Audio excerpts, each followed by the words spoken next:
Hello बच्चों, welcome to the YouTube channel of Suraj school.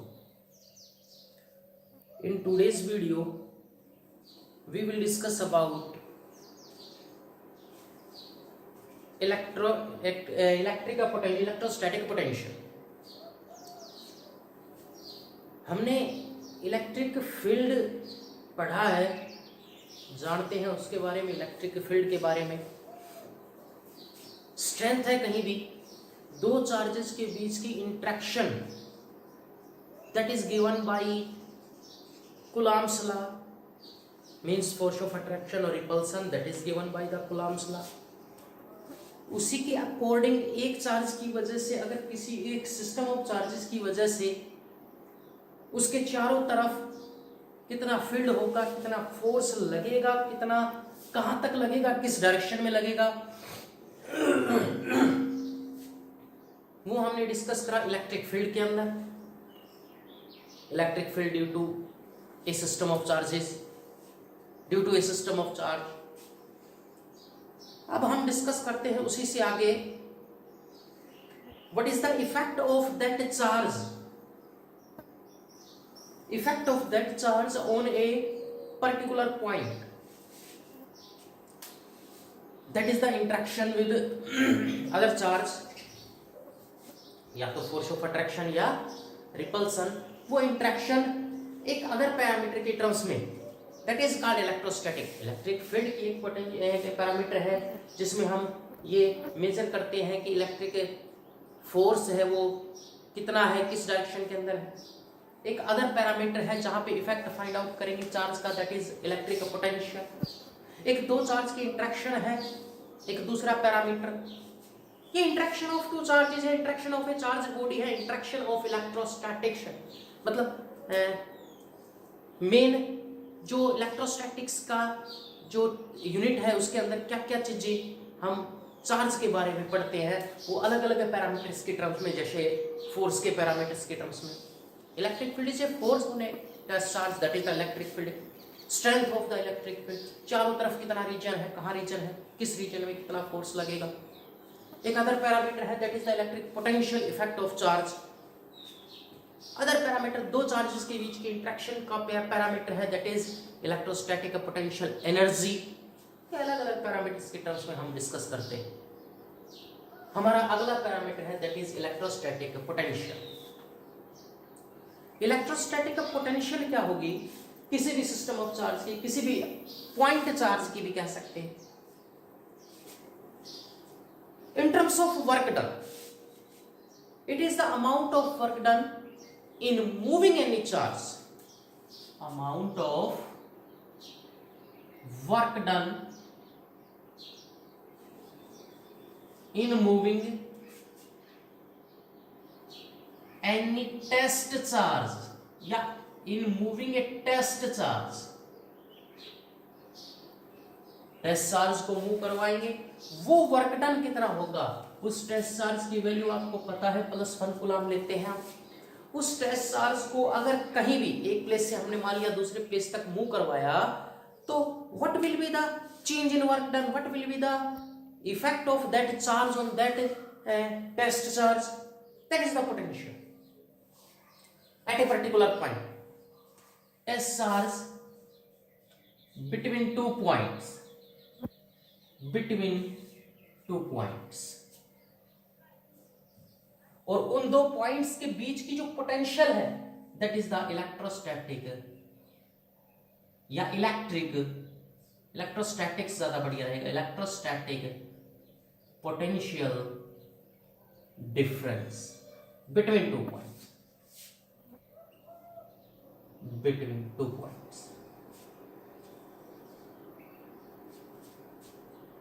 वो जो टेस्ट चार्ज को एक प्लेस से दूसरे प्लेस तक मूव करवाने में जो टेस्ट है, जो वर्क डन करा, इलेक्ट्रोस्टैटिक फोर्सेस है कंजर्वेटिव फोर्स. तो कंजर्वेटिव फोर्स है विदाउट एक्सेलरेशन है, ध्यान रखना. कंजर्वेटिव फोर्स है विदाउट एक्सेलरेशन है, चेंज इन वेलोसिटी जीरो होनी चाहिए. कंडीशनल है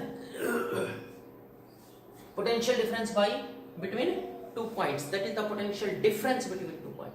अगर उसी पॉइंट्स को हम इनफाइनाइट पे कह दे, but the interaction between the two charges at infinite distance zero है, there is no potential at infinite, interaction ही नहीं होगा दो चार्जेस के बीच का, इंटरेक्शन ही है, पोटेंशियल जीरो है इसका मतलब। उस चार्ज के बीच इंटरेक्शन होगा, पोटेंशियल।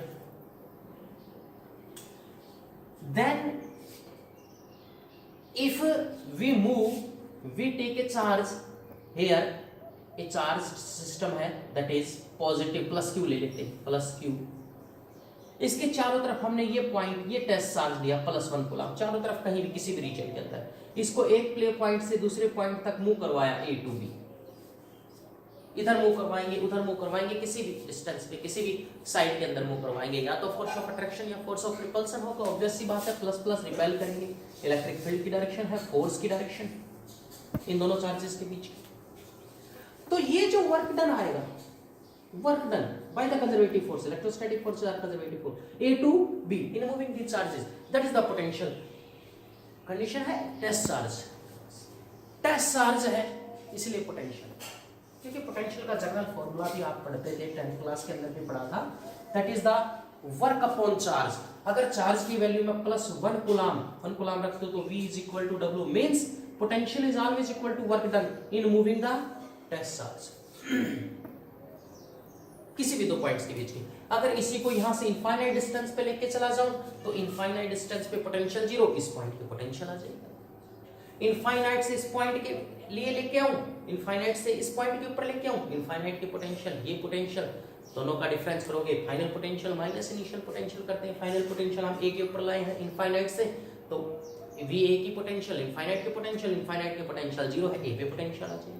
पोटेंशियल किसी भी पॉइंट पे निकालने का तरीका है, डिफरेंस निकाल सकते हैं। So in today's video let we will find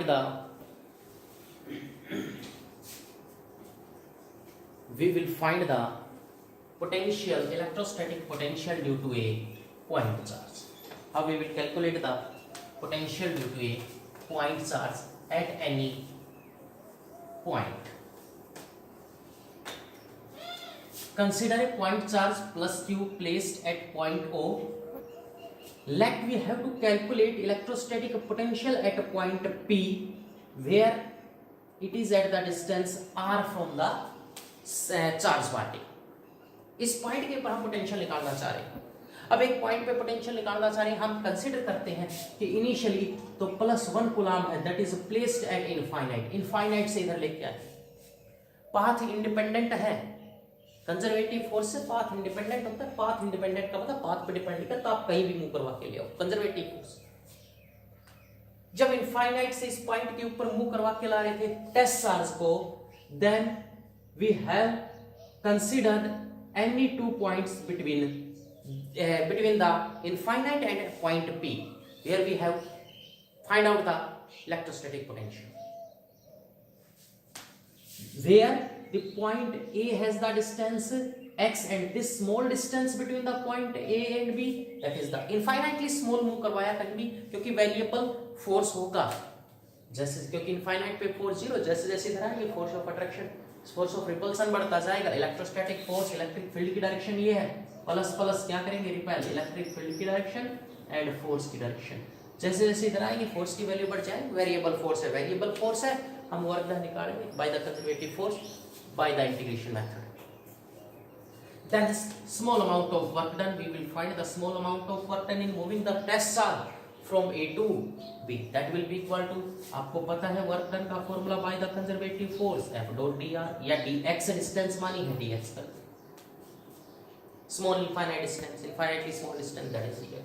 आप इसको खोलोगे, that is equal to F dx cos theta as theta is equal to the angle between electric field and the displacement force and displacement, force इस तरफ है, displacement हम इस तरफ ला रहे हैं 180 degree, this implies dw is equal to f into dx minus cos 180 minus, as the force at point A between the charge, which charge, plus Q and plus 1 coulomb. Test charge के बीच ए point के बीच force लगेगा, इसी force के against electrostatic force उधर, इसी force के against हम लेके आ रहे हैं इसको 180 डिग्री होगा। Then dw is equal to F force is equal to force between two charges, that is equal to what will be the force from Coulomb's law? First charge is q, second charge is 1 upon 4 pi epsilon naught, distance का square, distance is x square। ये equation 1 ले ली, ये equation 2। F की value रखोगे, this implies dw small amount of work done in moving the test charge from infinite to point P, लेकिन infinite distance small distance A B के बीच का निकाल रहे हैं, टोटल निकालेंगे इंटीग्रेट करके। कितना हो गया q by 4 pi epsilon naught x square into dx minus then total work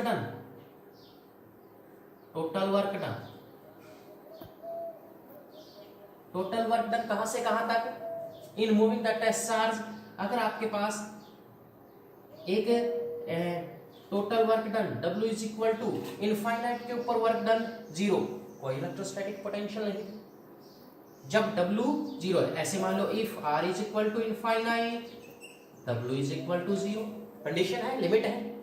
and if R is equal to distance है, डिस्टेंस ले लो, R इज इक्वल टू एक पर्टिकुलर पॉइंट R जो डिस्टेंस हमने किस डिस्टेंस पे निकाल रहे हैं, distance is equal to infinite, then work done is equal distance is equal to r point के ऊपर पोटेंशियल निकाल रहे हैं, r is equal to particular position, then total work done is equal to w। Limit करोगे, integrate करोगे, integration dw कहां से कहां 0 to w, that is equal to integration कहां से कहां infinite to r, we move from minus q by 4 pi epsilon naught x square into dx। Then we will integrate it through this limit, we get what we get total work done W integration की limit 0 to W, that is equal to minus बाहर q by 4 pi epsilon naught, बाहर constant है, integrate करोगे x की power n वाले फॉर्मूले से ऊपर ले जाओगे, x की power 0 infinite to r x to power minus 2 into dx। Integrate करेंगे, दिस इंप्लाइज यहां लिमिट रखोगे W minus 0 W, that is equal to minus q by 4 pi epsilon naught into integrate करोगे bye the formula of x to power n वाले फॉर्मूले से उठाएंगे, क्या बनेगा x to power minus 1 upon minus 1, minus cancel out minus 1 and limit infinite to r, that is equal to q by 4 pi epsilon naught 1 by x to infinite to r। Limit रखोगे, then total work done in moving the test charge from infinite to any point, that is equal to q by 4 pi epsilon naught into limit रखोगे 1 by r minus 1 by infinite, 1 by infinite 0 आपको पता है। this total work done in moving the test charge, that is r is equal to potential, लेकिन ये potential कहाँ infinite से r distance के ऊपर मूव कर रहे हैं, कितनी आई q by 4 pi epsilon naught और पॉइंट चार्ज की वजह से if q is potential, if q is positive potential will be positive, scalar quantity है। if q is negative potential will be negative, scalar quantity है, आपको sign साथ लिख के चलने पड़ेंगे, साइन साथ बताना पड़ेगा नेगेटिव पोटेंशियल है उस पॉइंट पे या पॉजिटिव पोटेंशियल है। ये negative potential positive potential force of attraction force of interaction को रिप्रेजेंट करते हैं। अट्रैक्टिव है रिपल्सिव है, these are the potential at any point. This is all for today. Thanks. Have a nice day.